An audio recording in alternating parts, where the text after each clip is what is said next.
Hello students, Khatri tuitions classes की इस online series में आपका एक बार फिर से स्वागत है। और आज का हमारा टॉपिक है 10th क्लास का कोऑर्डिनेट ज्योमेट्री। 7 चैप्टर है ये। इसमें पहले जो है लास्ट ईयर तक हमारी 3 एक्सरसाइज होती थी, लेकिन इस साल सिलेबस में कुछ डिलीट करा दिया गया है, तो इसमें से भी एक एक्सरसाइज उसमें से हमारी डिलीट हो गई है। तो पहली 2 एक्सरसाइज हैं। देखो इसमें कोऑर्डिनेट ज्योमेट्री होता क्या है। हमने 9th क्लास में पढ़ा था, इंट्रोडक्शन पार्ट इसका कोऑर्डिनेट ज्योमेट्री का, इसकी बेसिक बातें हमने 9th क्लास में सीखी थी। किसी प्लेन पर किसी 2 पॉइंट से किस प्रकार से हम उसकी डिस्टेंस फाइंड कर सकते हैं, उनका सेक्शन फार्मूला से हम उनका रेशियो निकाल सकते हैं। तो यही हम इस चैप्टर में आज करेंगे। तो हमारा 7 चैप्टर है। अब इसमें देखो, इसमें 3 फार्मूले आते हैं इस चैप्टर में। पहला फार्मूला है हमारा डिस्टेंस फार्मूला। किन्हीं 2 पॉइंट्स के बीच में उनके अगर कोऑर्डिनेट दे रखे तो हम डिस्टेंस किस प्रकार से निकालेंगे, ये हमने इसके डिस्टेंस फार्मूले में करना है। दूसरा सेक्शन फार्मूला है, किसी एक लाइन सेगमेंट को कोई पॉइंट 2 किन रेशियो में डिवाइड करता है, ये हम अपना सेक्शन फार्मूला से निकालेंगे। और तीसरा है एरिया ऑफ ट्रायंगल्स। देखो एरिया ऑफ ट्रायंगल्स का एरिया निकालने का हमने मेंसुरेशंस में कुछ फार्मूले किए हैं, जैसे 1/2 बेस इंटू हाइट किसी भी ट्रायंगल का एरिया निकालते हैं। अगर इक्विलेटरल ट्रायंगल है तो उसका अलग से एक फार्मूला है, आइसोसेलेस ट्रायंगल्स है तो उसका अलग से फार्मूला है, राइट एंगल ट्रायंगल्स है तो एरिया निकालने का अलग से फार्मूला है। अगर कोऑर्डिनेट ज्योमेट्री में जब किन्हीं 3 नॉन कॉलिनियर पॉइंट्स हैं, उनके कोऑर्डिनेट दे रखे हैं, तो उसका एरिया हम कैसे निकालते हैं, उसके लिए भी एक फार्मूला है। लेकिन ये वाला जो है, ये हमारा इस साल सिलेबस से डिलीटेड पार्ट है। तो इसको हम कुछ इंट्रोडक्शन पार्ट में थोड़ा बहुत बताएंगे, एक अलग से वीडियो बनाएंगे ताकि बच्चे इसका कॉन्सेप्ट क्लियर कर ले। उससे पहले हमारे ये 2 फार्मूले हैं। ये 7.1 एक्सरसाइज में आता है, ये 7.2 एक्सरसाइज में आता है। तो आज की जो वीडियो है उसमें हम अपनी पहले एक्सरसाइज 7.1 करेंगे। तो उसमें देखो डिस्टेंस फार्मूला ये होता है। डिस्टेंस फार्मूला डी से हम डिनोट करते हैं इसको, x2 माइनस x1 का whole square plus y2 minus y1 का होल स्क्वायर। अब ये x2 x1 y2 y1 होता क्या है। देखो जैसे मान लिया हमारे पास ये 2 पॉइंट्स हैं, a है और b है। हमें ए बी डिस्टेंस निकालनी है। इसको हम क्या लेंगे, x1 ले लेते हैं, तो ये हमारा x2 हो जाएगा। इसको अगर हम y1 ले लेते हैं तो ये हमारा y2 हो जाएगा। अब ये कोई जरूरी नहीं हमारा पहले में x1 y1 हो और दूसरे में x2 y2 हो। हम इसको चेंज भी कर सकते हैं, क्योंकि किसी लाइन की अगर हमें डिस्टेंस लेंथ निकालनी है, जैसे a से b तक हमें इसकी डिस्टेंस निकालनी है, तो हम a से b तक मापें या b से a तक मापें, डिस्टेंस सेम होगी, लेंथ इक्वल होगी। अब देखो इसमें इसको हम x1 लेंगे, इसको y1 ले सकते हैं, तब इसको x2 और y2। लेकिन ऐसे नहीं करना है आपने कि इसमें आपने x1 ले लिया और उसमें आपने y1 ले लिया। अगर दोनों लेने हैं जिस भी पॉइंट्स में, जिस भी पॉइंट के a के हैं, तो दोनों x1 y1 a में लेना है, और b में लेंगे तो उसी में लेंगे, अलग अलग नहीं कर सकते। तो इसमें देखो हमें a b की अगर हमें डिस्टेंस निकालनी है, ये फार्मूला हम यूज करते हैं इसमें। x2 कितना हो गया हमारा 3 minus 4 x1 whole square plus y2 है हमारा -2 माइनस 6 y2 हो गया स्क्वायर। तो अब हमें इसका डिस्टेंस निकालना है। यहाँ पर ये -1 बचेगा, इसका स्क्वायर कर लेंगे, और यहाँ पर ये -8 हो जाएगा, इसका स्क्वायर कर लेंगे। देन -1 का स्क्वायर 1 और -8 का स्क्वायर 64। जब कोई भी स्क्वायर नंबर कभी भी नेगेटिव में नहीं होता, -1 का स्क्वायर +1 होगा और -8 का स्क्वायर प्लस 64, तो ये आ जाएगा हमारा 65, इसका स्क्वायर रूट। ये हमारा ए बी की डिस्टेंस आ गई। तो इस प्रकार से हम इसमें पहली जो एक्सरसाइज है उसमें हम डिस्टेंस फार्मूला से किन्हीं 2 पॉइंट्स के बीच की डिस्टेंस निकालेंगे। अब हम अपनी एक्सरसाइज स्टार्ट करते हैं। इसमें देखो 7.1 का पहला क्वेश्चन है। इसमें 3 पार्ट दिए गए हैं, कोई 2 पॉइंट दिए हैं, उनके कोऑर्डिनेट दिए हैं, उनसे हम उसकी डिस्टेंस निकालेंगे।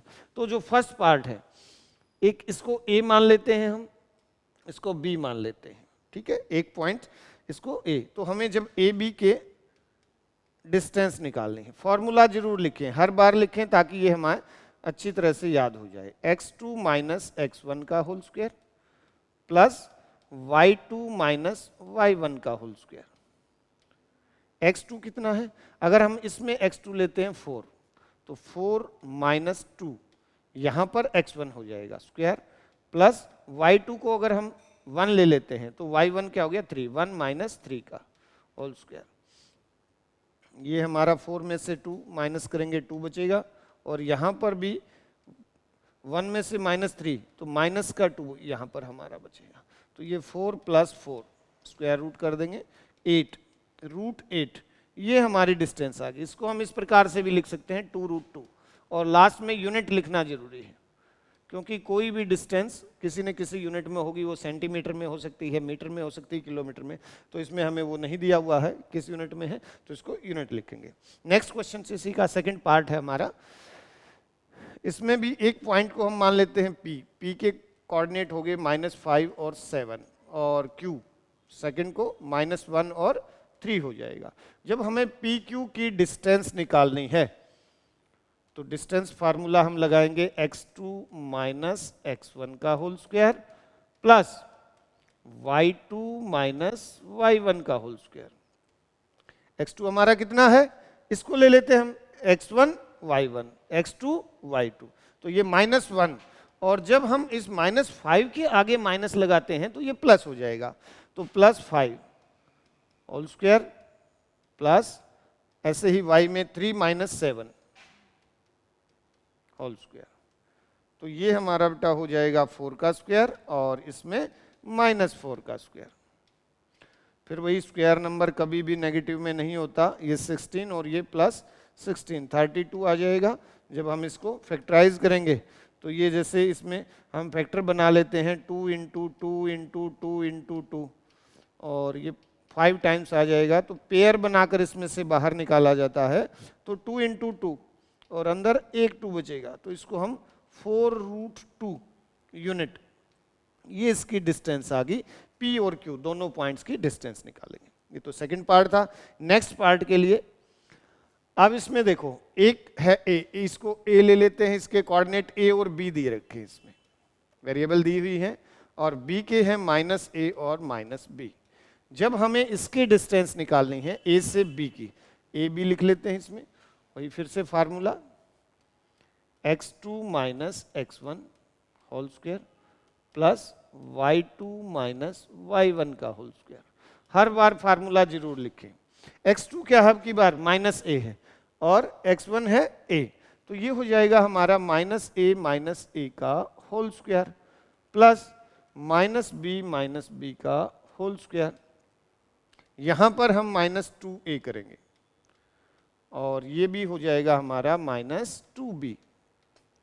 माइनस का स्क्वायर प्लस होगा, 2 का 4, 4a square plus 4b square, square root है सारे के ऊपर। अब इसमें से अगर हम 4 कॉमन लेते हैं तो ये बचेगा हमारा a square plus b square, square root है 4 का स्क्वायर रूट 2, ये बाहर आ जाएगा, और इसका क्या बचेगा a square plus b square. अगर ये होल स्क्वायर होता तो स्क्वायर रूट इससे कैंसिल हो जाता। इतना ही आएगा इसमें, हमारा यही आंसर होगा, तो इसमें लिख देंगे यूनिट। तो ये था हमारा पहला क्वेश्चन। दूसरे क्वेश्चन पर अब find the distance between the point 0 0 and 36 and 15। इसका एब्सिसा 36 है, ऑर्डिनेट 15 है, और 0 0 ये ओरिजिन पॉइंट पर होता है, ठीक है। तो इसकी डिस्टेंस हम इसको डायरेक्ट ऐसे भी लिख सकते थे, कई बार क्वेश्चंस तो एग्जामिनर है थोड़ा सा घुमा फिरा कर दे देगा, एक ही पॉइंट दे देगा कि इस पॉइंट, इसके कोऑर्डिनेट दे देगा, ए के ओरिजिन से डिस्टेंस फाइंड करो, तो ओरिजिन के तब हम अपने आप से लिखेंगे 0 0 होते हैं। तो इसमें हम इसको इस प्रकार से डिनोट करते हैं 0 0, और b उसके कोऑर्डिनेट हैं 36 और 15। हम ए बी का डिस्टेंस फाइंड करेंगे, पहले वही फार्मूला लिखो, ये हर बार लिखेंगे तो अच्छे से याद हो जाएगा।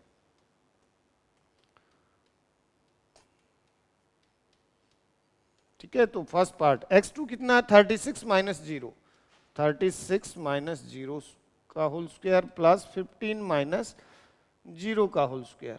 अब यहाँ पर ये तो 36 का स्क्वायर और ये 15 का स्क्वायर। 36 का स्क्वायर हमारा होता है 1296, और 15 का स्क्वायर 225, दोनों को प्लस करेंगे, 6 + 5 11 होगा, 1 बचेगा, 10 और 2 12, एक फिर बच जाएगा, ये 5 आ जाएगा, और ये 1। जब इसका स्क्वायर रूट करेंगे तो हमारा ये आएगा 39 यूनिट। ठीक है, तो ये हमारा सेकंड क्वेश्चन था, इसमें डिस्टेंस फार्मूला से हमने इन दोनों पॉइंट की ए और बी की डिस्टेंस निकाली। नेक्स्ट क्वेश्चन है, अब ये पूछा है डिटरमाइन द पॉइंट्स, 3 पॉइंट के कोऑर्डिनेट दे रखे हैं और हमसे पूछा गया है कि ये पॉइंट कोलिनियर हैं या नहीं है। देखो इसको हम 2 तरीके से निकाल सकते हैं। एक तो हमारा पहला तरीका था, अगर किसी 3 पॉइंट्स को कोलिनियर कैसे फाइंड करते हैं, तो हम उनसे एक बना ट्रायंगल जिसका एरिया 0 ले लेंगे, क्योंकि जब पॉइंट कोलिनियर होंगे तो एक ही स्ट्रेट लाइन में होते हैं और उनका कोई ट्रायंगल पॉसिबल नहीं है। मान लिया ये इस प्रकार से ले लिया हमने, ए के कोऑर्डिनेट हमने 1 और 5 रखे हैं, बी के कोऑर्डिनेट हमने 2 और 3 रखे हैं, और सी के कोऑर्डिनेट हमने -2 और -11 रखे हैं। ये कोई जरूरी नहीं हम हमेशा ए इसको लें, बी इसको लें, सी इसको लें, या इस प्रकार से इनको इनका प्लेस भी चेंज कर सकते हैं। हम सी को पहले लिख सकते हैं, ए को बाद में, बी को पहले, ए को बीच में, इस प्रकार से हम इनका प्लेस भी चेंज कर सकते हैं। तो एक तो मेथड था हम ट्रायंगल का एरिया फाइंड करें और उसको इक्वल 0 कर लें, तो उससे इजीली निकल आता था। दूसरा तरीका, क्योंकि हम डिस्टेंस फार्मूले से कर रहे हैं, हम ट्रायंगल का एरिया वाला फार्मूला हमारा इस साल डिलीट करवा दिया गया है, तो इसको डिस्टेंस फार्मूले से। अब हमारे पास इसमें कुल 3 लाइन सेगमेंट मिल रहे हैं हमें, एक ए बी है, एक बी सी है और तीसरा ए सी है। तीनों लाइन सेगमेंट की डिस्टेंस निकाल लेते हैं हम। किन्हीं 2 का सम अगर तीसरे के बराबर हो जाए, जो सबसे लंबी लाइन है उसके बराबर हो जाए, तो वे पॉइंट कोलिनियर हैं, अदरवाइज वे पॉइंट कोलिनियर नहीं है। तो इसमें देखो पहले हम ए बी का डिस्टेंस निकालेंगे। A B x2 minus x1 का होल स्क्वायर और y2 माइनस y1 का whole square. A B x2 है 2, 2 माइनस 1 स्क्वायर और 3 माइनस 5 स्क्वायर, ये हो जाएगा बेटा 1 का स्क्वायर, और ये यहाँ पर -2 का स्क्वायर। 1 + 4 5 √5, ये हमारी ए बी की लंबाई आ गई। दूसरा हमने निकालना है इसमें, सेकंड इसी में निकाल लेते हैं बी सी। अब बी सी के लिए हम दोबारा फार्मूला नहीं रखते हैं, क्वेश्चंस में एक बार रख लिया है। -2 -2 प्लस -11 -3, तो जब हम स्क्वायर करेंगे ये हमारा -4 का होल स्क्वायर और यहाँ -14 का स्क्वायर। -4 का स्क्वायर 16 होगा और 14 का स्क्वायर 196। दोनों को जो प्लस करेंगे 2 1 और 2 212, क्योंकि ये कंप्लीट स्क्वायर नंबर नहीं होता तो इसको इसी प्रकार से छोड़ देंगे। अब तीसरा निकालेंगे ए सी, -2 -1 का स्क्वायर प्लस -11 -5 का स्क्वायर। यहाँ पर ये -3 का स्क्वायर और प्लस -16 का स्क्वायर, ये तो 9 हो जाएगा और ये 256। तो जब हम इसको प्लस करेंगे तो ये 265 यूनिट। अब ये भी क्योंकि एक कंप्लीट स्क्वायर नंबर नहीं होता तो इसको भी हम ऐसे रखेंगे। अब सबसे बड़ी जो हमारी लेंथ है वो ए सी की है, तो बी को बीच में ही रखना है। लेकिन हम चेक करें क्या ये दोनों √5 प्लस √212 क्या इक्वल हैं 265 के? तो जब हम चेक करेंगे तो ये नॉट इक्वल है। तो नॉट इक्वल हैं तो A B plus B C not equal A C. So given points, जो ये 3 क्या है कोऑर्डिनेट दिए हुए हैं जिन पॉइंट्स के, वो कोलिनियर नहीं। Given points are not collinear. हम इसमें लिख देंगे कि ये जो दिए हुए तीनों पॉइंट्स हैं ये कोलिनियर नहीं है। तो ये हमारा इसमें था थर्ड क्वेश्चन। एक क्वेश्चन और ले लेते हैं, 4 क्वेश्चंस की वीडियो बना लेते हैं, अदरवाइज वीडियो लंबी हो जाएगी। Check whether these points are vertex of isosceles triangles. ये भी उसी प्रकार से हमने करना है। आइसोसेलेस ट्रायंगल से एक ऐसा ट्रायंगल होता है जिसकी 2 साइड्स इक्वल हों। तो इसमें भी हम डिस्टेंस फार्मूले से तीनों साइड्स की लेंथ फाइंड कर लेते हैं। हम इसमें ए बी के कोऑर्डिनेट 6 और 4 ले लेंगे और सी के कोऑर्डिनेट 7 और -2 ले लेंगे। तो हम सबसे पहले किसमें ए बी की डिस्टेंस निकाल लेते हैं। ए बी की लेंथ निकाल लेते हैं, x2 माइनस x1 का होल स्क्वायर और प्लस y2 माइनस y1 का होल स्क्वायर। x2 है हमारा 6 माइनस 5 का स्क्वायर, और 4 ये इस -2 के आगे जब माइनस लगेगा तो ये प्लस हो जाएगा अपना स्क्वायर। देन यहाँ तो ये 1 का स्क्वायर हो गया और ये 6 का स्क्वायर, प्लस करेंगे 1 प्लस 36, तो ये रूट में कितना आ गया 37 आ जाएगा। तो पहली हमारी रूट 37 है। दूसरा हम AC निकाल लेते हैं।